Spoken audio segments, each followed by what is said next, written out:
The 401k Mirage. Why the retirement system that worked for our parents will bankrupt millennials and Gen Z. The HR email hit at 9:12 a.m. Effective immediately, our pension plan is frozen. In the break room, a 60-year-old machinist stared at the screen like it was a medical diagnosis. Meanwhile, across town, a 28-year-old barista opened her first 401k statement. $312, mostly fees and market noise. 2 generations. 2 promises. 1 disappearing act. To understand how we got here, we need to go back to the rule change that rewired retirement. The old system, pensions, was built for stability. The new one outsourced risk to workers. It wasn't an accident. And the bill is landing on millennials and Gen Z, right as costs rise and safety nets shrink. Chapter 1, The Switch, Pensions to 401ks. In the mid-1970s, retirement was a contract. You worked 30 years, the company paid you for life. Defined benefit pensions weren't perfect, but they were clear. The employer carried the investment risk, the longevity risk, the sequencing risk. The worker's job was to show up. The math was centralized, managed by actuaries under a framework built after ERISA in 1974. It was paternalistic and, for many, protective. Then a footnote changed the script.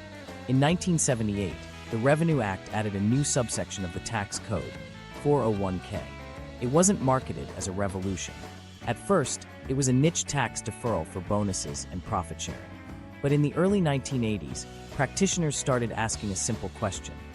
What if employees could defer part of their wages pre-tax and companies matched it? No pension required? By the mid-1980s, a workaround had become the system. Here's the pivot no one said out loud. Moving from pensions to 401k, didn't just change an account type. It transferred almost every form of risk from employers to individuals. Market risk? Now it's yours. Interest rate risk? Yours. Longevity risk? Yours. Sequence of returns risk? Retiring into a bear market that shreds your first decade of withdrawals? All yours. And because it's yours, any mistake is framed as personal failure, not system design. From the corporate side, the incentives were obvious. Pensions are liabilities on the balance sheet with long tails and regulatory funding requirements. 401ks? They're a payroll process and a disclosure packet. No guaranteed benefits, no long-term funding promise, and expenses are often pushed to participants through fund fees. Boards loved it. Wall Street loved it. HR loved it because it looked like choice. Workers were told they had control. Control is expensive. The fee drag, often invisible, compounds against you. The reality of participation is fragmented, job changes, caregiving breaks, layoffs. Auto-enrollment didn't exist in the early years, so coverage depended on opt-in behavior most people didn't prioritize in their 20s. And wage volatility meant contributions weren't steady. The new system assumed a steady career arc and consistent saving discipline. The labor market delivered the opposite. Meanwhile, the cultural story shifted. The pension era narrative was, do your time, the company keeps its promise. The 401k era narrative became, it's on you. Read the prospectus. Pick a target date fund. Rebalance. Don't panic. Don't be greedy. Don't miss the match. Don't forget rollovers. Don't day trade. Don't sit in cash. Don't chase returns. And if you underperform, Dalbar's long record shows average equity investors lag indexes by wide margins thanks to behavior. Withdrawals at the wrong time, chasing performance, fear during dips.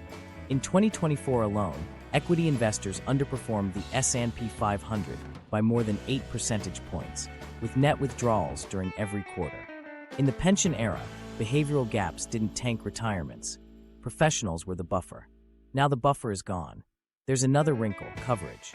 In classic pension-heavy decades, large employers dominated and union density was higher. Today, nearly half of private sector workers have no access to a workplace plan, a gap most acute at small firms. States had to invent auto IRA mandates, CalSavers in California, Oregon Saves in Oregon, Illinois Secure Choice, because the market left millions outside the on-ramp. Those programs default people at 5% with auto-escalation to 8% and portability, and non-compliance can trigger per-employee penalties in California. Early evidence shows they boost access and even crowd in private plans, but they're IRAs with lower contribution limits and no employer funding. They're patches on a system that offloaded responsibility, but didn't guarantee access. If you want to see the transfer of risk in action, look at a pension freeze announcement. The frozen benefit locks yesterday's promise, but all future accrual stops. In its place, a 401k match appears, maybe 3% to 4% if you contribute. On paper, it feels generous. In practice, the math rarely replaces a lifetime pension benefit unless you save. Aggressively invest well, avoid bad sequence risk, and never lose earnings power. That's a lot of ifs to balance for 30 years. The switch also reshaped power. Under pensions, plan sponsors negotiated fees at institutional scale and bore the investment outcomes. Under 401k, providers earn a slice of plan assets, often through expense ratios and administrative costs disclosed in dense forms. Large plans squeeze fees down, small plans pay more. The same person, at a different employer, can end up paying double the drag for the same broad index exposure. That isn't a market of informed shoppers. That's a lottery based on where you work. Supporters of the 401k model say it democratized investing. For some, it did. If you had a stable career, high savings rate, low-cost funds, and stayed the course, you built real money. But that's survivorship bias. For every disciplined high earner, there are multiple workers who faced interrupted careers, medical expenses that drained accounts, or rollover leakage when old plans turned into checks cashed to cover rent. The system wasn't built for messy lives. It was built for spreadsheets. Meanwhile, employers didn't just avoid liability, they gained flexibility. No pension obligations during downturns. No PBGC premiums for defined benefit plans. Workforce management got simpler. The cost of retirement security moved from a known, budgetable expense to an optional match that can be tweaked annually. Where competitive became a sentence about a match percentage, not a promise measured in lifetime income. This was the moment everything changed. When retirement shifted from a paycheck you could count on to an account balance that might be enough. If markets cooperate, if fees stay low, if you stay employed, if your health holds, if you don't panic, if you start early. That's not a retirement system. That's a risk transfer machine with a glossy brochure. And here's the uncomfortable part. Millennials and Gen Z are entering peak saving years with higher housing costs, student debt, more job hopping, and health plans that push costs onto households. The 401k architecture demands more from them than pensions demanded from their parents, while offering less certainty in return. The switch wasn't just historical trivia. It set up a generational stress test we haven't fully priced in yet. Chapter 2, The Fee Trap, the quiet tax on your future. Now that the risk sits on your shoulders, meet the quiet partner taking a cut of every step you take. Fees. They don't show up as a line item like rent or groceries. They're embedded in the fund you picked, the record keeper your employer hired, and the share class you never knew existed. A fraction of a percent sounds harmless until it compounds against you for 30 years. Here's the simple math most savers never see. A 1% annual fee doesn't feel like much in year one, but over a 40-year career, it can consume a quarter to a third of your ending balance compared to a low-cost alternative. That gap isn't abstract, it's years of retirement income. Vanguard's research and industry calculators show the difference between 0.05% and 1% fees can mean hundreds of thousands of dollars for a median earner who saves steadily. The smaller your plan, the worse it usually gets. Large employers negotiate institutional prices. Small employers get retail pricing in institutional clothing. And inside that fee number are moving parts. Expense ratios on the funds themselves. Record-keeping charges. Managed account add-ons wrapped around a basic target date fund. Revenue sharing, where funds kick back part of their fees to pay plan costs. It's all disclosed technically in 408B, 2 and 404A5 documents, dense PDFs that read like a bet you'll never finish them. Providers know inertia is powerful. The system is built to be good enough to pass a compliance check, not clear enough to trigger mass switching. Morningstar's analysis of target date funds has hammered this point for years. Cost is the most reliable predictor of future net returns among similar strategies. Two funds can hold almost the same mix of index exposures, but charge wildly different prices. If your plan serves a few dozen employees instead of a few thousand, you often pay more for the same market. That's not competition, that's segmentation. Meanwhile, participants make the behavioral mistakes Dalbar documents year after year. Chasing returns, selling low, buying high. Layer fees on top of that behavior, and the average investor's performance gap widens. In 2024, while the S&P surged north of 25%, the average equity investor captured far less. The underperformance penalty isn't just emotion, it's emotion plus friction. You bleed returns both ways. Here's where it gets personal. Two coworkers in the same city can have the same salary, same contribution rate, same target date year. One is in a mega plan with rock-bottom index options. The other is in a small plan with higher cost share classes and a managed account upsell. After 25 years, the first sees an extra 6 figures. The second wonders why the balance feels light. Nothing about their discipline explains the gap. Where they work did. Then there's share class roulette. Many funds come in multiple share classes, identical holdings, different fees. Institutional share classes can cost a fraction of retail. Some plans get them, others don't. In revenue-sharing arrangements, you might pay for plan administration through fund fees rather than a flat per-head charge. Sounds convenient. In practice, lower balance participants subsidize higher balance colleagues because fees are asset-based. The more you save, the more you pay to access the same menu. What about advice? Managed accounts inside 401(k)s promise customized allocations and retirement income planning. Sometimes they help. Often, they sit on top of target date funds and charge another 0.25% to 0.50% for tweaks that could be done with simple age-based glide paths. Add in brokerage windows that tempt trading, and friction creeps higher. Again, all disclosed. Rarely understood. The industry knows cost pressure is coming. How America saves, and similar studies show steady migration toward index funds and lower expense ratios, especially in large plans. But the small plan market remains stubborn. Employers juggling payroll and compliance don't have time to run fee beauty contests. They sign with whoever their broker brings in.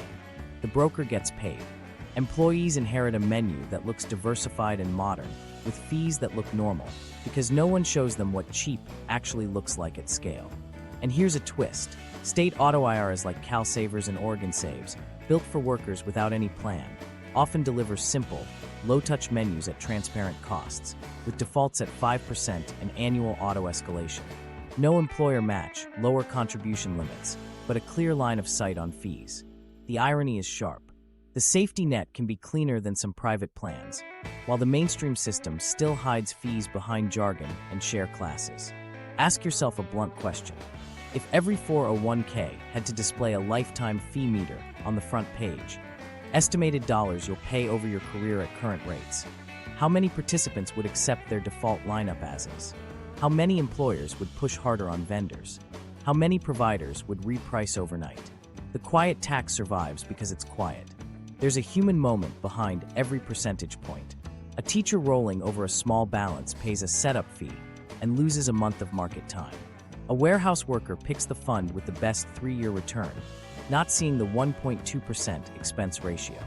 A nurse in a small clinic gets auto-enrolled at 5% into a target date fund that's fine, but then a professional management pop-up adds another 0.4% because it sounds safer. Each decision makes sense alone. Together, they're a drag chute. Fees don't have to be destiny. Participants can favor index funds, ask HR for lowest cost share classes, and avoid layered advice unless it's truly needed. Employers can demand flat dollar admin fees and open architecture menus. But the system isn't built to make the cheapest choice obvious. It's built so that paying more feels normal. And that normalization, spread across tens of millions of savers, is one of the largest wealth transfers hiding in plain sight. Chapter 3, the access problem. You can't save what you don't have. While fees quietly skim your future, access decides whether you even get on the field. Half the private sector workforce still lacks a workplace plan. Not a bad plan, no plan. It's worst at small employers, in restaurants, retail, gig work, care work. That's not a personal finance problem. That's infrastructure missing from the paycheck. Here's how it shows up in real lives. A home health aide in Fresno works for 3 agencies in 1 year. None offer a 401(k). She wants to save but doesn't know where to start, and the paycheck barely covers rent. Across town, a graphic designer at a 20-person firm asks HR about a plan. HR shrugs. Too expensive, too complicated. Meanwhile, a corporate employee at a Fortune 100 has auto-enrollment, auto-escalation, and a generous match. 3 workers, same country, 3 different realities. States stepped in because waiting for federal fixes meant waiting forever. Oregon launched Oregon Saves in 2017. California followed with CalSavers. Illinois built Secure Choice. The rule is simple. If an employer doesn't offer a plan, they must facilitate payroll deductions into a Roth IRA, with employees automatically enrolled at 5% and nudged higher each year, typically auto-escalating to 8%. Employees can opt out. Accounts are portable. Compliance has teeth. California can fine employers per eligible worker if they ignore the mandate, with penalties that escalate for continued noncompliance. Do these programs work? Early evidence says yes. In California, Oregon, and Illinois, the share of workers at firms offering any retirement plan ticked up, and the odds of an individual saving through payroll rose. Researchers call it a crowd-in effect. When faced with the mandate, some employers start private 401(k)s instead. In California, mid-sized firms saw as many as roughly 23% of new private plans linked to the policy push, and overall coverage rose across both state programs and private adoption. But let's be honest about trade-offs. Auto IRAs usually cap at IRA contribution limits, which are lower than 401(k)s. There are no employer contributions. Investment menus are simple and sometimes pricier than institutional 401(k) index funds, though transparency is better than many small plans. For a barista or warehouse worker, it's not perfect, but it's a real on-ramp where none existed. And portability matters when your job changes twice a year. Access isn't just about plan availability. It's about money left after life. Real wages for many workers have been squeezed for decades while housing, childcare, and healthcare took bigger bites. HSAs exploded as high-deductible health plans spread, but most people use HSAs like checking accounts, not long-term investments. According to industry data, only a small slice invests HSA balances. A third withdraw more than they contribute in a year. That's not irrational, it's survival. When prescriptions and hospital bills rise, retirement saving loses. Add student debt. For millions in their 20s and 30s, the monthly payment competes directly with the 401(k) contribution. Employers know it. Some now offer student loan matching linked to retirement plans, but coverage is thin. Gig workers face another wall. They're outside payroll systems that make saving automatic. The tax code lets them open solo 401(k)s or IRAs, but the friction is high. Without a default pathway, good intentions lose to paperwork and cash flow. Behavioral economics explains why auto-enrollment and escalation work. We stick with defaults. We accept the number on the form. The state programs use that insight, so do better private plans. But the default has to exist. If your employer never sets one, the It's On You model assumes a level of time, knowledge, and margin many households don't have. And when markets surge, participation gaps widen the wealth gap. You can't compound dollars that never made it into the account. There's a quiet injustice baked in. Workers at the biggest companies, those with the most stable pay, the richest matches, and the cheapest funds, get the most efficient retirement machine. Workers at small firms, or hopping between part-time roles, get nothing or a patchwork. The people who would benefit most from automation and institutional pricing are the least likely to get it. That's upside down. Critics of mandates say small employers are drowning in compliance already. That's real. But look at the design. Employers don't fund the accounts. They just run payroll deductions the same way they handle taxes. Penalties exist because without them, many would never prioritize setup. The early programs show that once the system is in place, it runs quietly in the background. The hardest part is crossing the threshold from zero to something. Here's the stakes moment. Access determines who benefits from the next bull market.